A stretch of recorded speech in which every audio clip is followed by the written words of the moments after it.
Assalamualaikum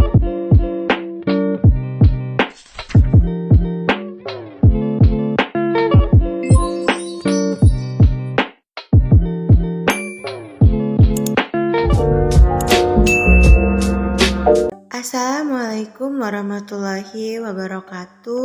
Hello guys, perkenalkan nama saya Anissa Delia Syafitri dengan NIM 4203151003 dari kelas pendidikan IPA 20A Universitas Negeri Medan.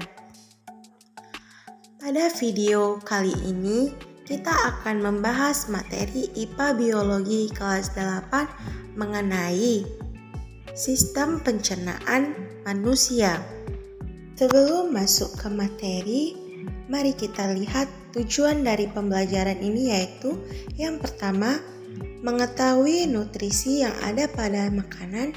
Yang kedua, menjelaskan sistem pencernaan manusia. Dan yang ketiga, mengetahui kelainan pada sistem pencernaan.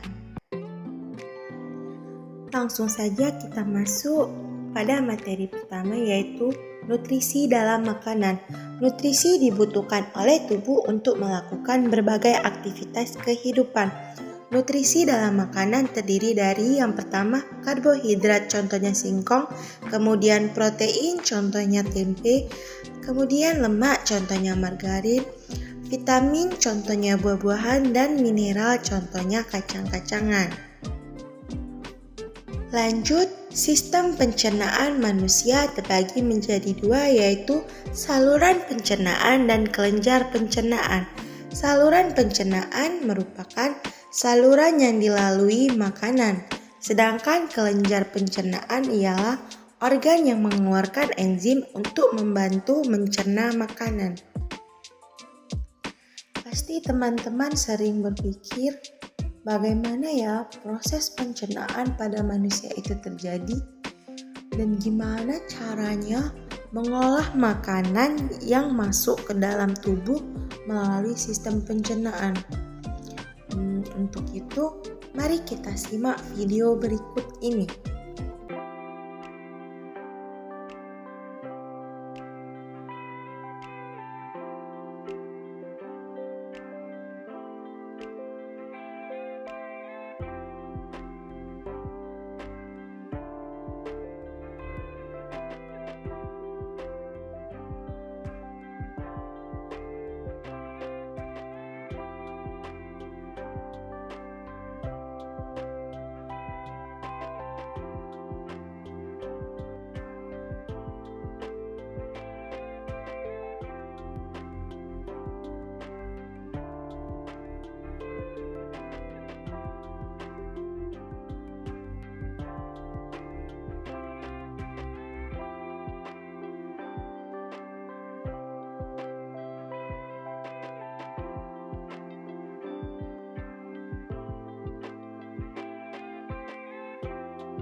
Setelah menonton video sebelumnya, maka dapat kita ketahui bahwa saluran pencernaan meliputi yang pertama ada mulut, kedua kerongkongan, ketiga lambung, keempat usus halus, kelima usus besar, dan yang terakhir anus.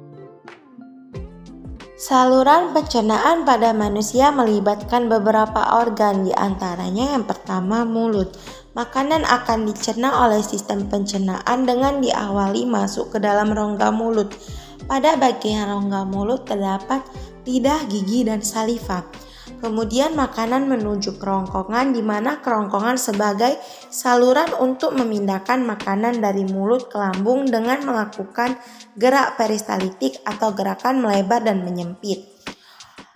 Kemudian lambung menghasilkan getah lambung yang mengandung HCl atau asam klorida untuk mengaktifkan pepsinogen dan membunuh kuman. Kemudian makanan dari lambung akan masuk ke usus halus. Usus halus terdiri dari 3 bagian, yaitu usus duodenum atau 12 jari, jejunum atau usus kosong, dan ileum atau usus penyerapan. Kemudian yang terakhir pada bagian usus besar. Di dalam usus besar terjadi penyerapan air dan pembusukan sisa makanan oleh bakteri Escherichia coli. Sisa makanan dalam usus besar berupa padat atau disebut dengan tinja. Ujung dari usus besar disebut rektum atau poros usus yang berhubungan dengan anus. Anus inilah yang nantinya akan mengeluarkan sisa makanan berupa tinja. Selain organ-organ pencernaan, sistem pencernaan manusia juga dibantu oleh kelenjar-kelenjar pencernaan, di mana antara lain yaitu ada mulut, lambung, usus halus, pankreas, dan hati. Lanjut pada materi berikutnya, yaitu gangguan pada sistem pencernaan. Sistem pencernaan pada manusia dapat mengalami gangguan yang disebabkan oleh adanya infeksi mikroorganisme karena pengaruh dari pola hidup yang tidak sehat. Ada berbagai macam gangguan dan penyakit pada sistem pencernaan manusia. Apa saja sih gangguan pada sistem pencernaan manusia? Apa ya? Coba teman-teman perhatikan gambar yang ada di samping. Gambar tersebut merupakan salah satu gangguan pada pencernaan, yaitu obesitas. Obesitas merupakan gangguan pada tubuh yang terjadi akibat adanya kandungan lemak yang berlebihan dikarenakan gaya hidup yang tidak sehat. Obesitas ditandai dengan berat badan yang sudah melebihi batas normal sehingga kesulitan untuk melakukan aktivitas bagi penderitanya. Yang kedua, ada karies gigi, merupakan gangguan di dalam rongga mulut yang ditandai dengan gigi yang berlubang. Coba teman-teman perhatikan gambar di samping. Giginya berlubang. Hal ini terjadi karena adanya infeksi bakteri pada bagian gigi sehingga lapisan pada gigi menjadi rusak dan merambat yang pada akhirnya dapat membuat struktur gigi menjadi rusak. Yang ketiga, coba teman-teman perhatikan lagi gambar yang ada di samping. Gangguan pencernaan juga dapat menyerang pada lambung, di mana penyakit ini merupakan MA yang mengakibatkan rasa perih pada lambung hingga mual. Hal ini disebabkan karena meningkatnya asam lambung, stres, dan pola makan yang tidak teratur. Selain itu, MAH juga dapat disebabkan karena terlalu banyak mengonsumsi makanan yang terlalu pedas dan asam. Yang keempat, gangguan pencernaan selanjutnya yaitu diare. Diare ditandai dengan adanya iritasi yang terjadi pada dinding usus besar sehingga dapat terjadi buang air besar secara terus-menerus dalam bentuk cair. Diare dapat disebabkan karena infeksi bakteri dan protozoa.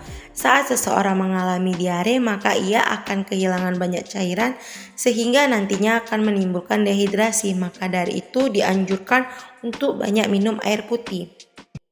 Nah, itu tadi teman-teman mengenai sistem pencernaan pada manusia. Semoga video pembelajaran kali ini dapat bermanfaat. Sekian dan terima kasih. See you next video. Assalamualaikum warahmatullahi wabarakatuh.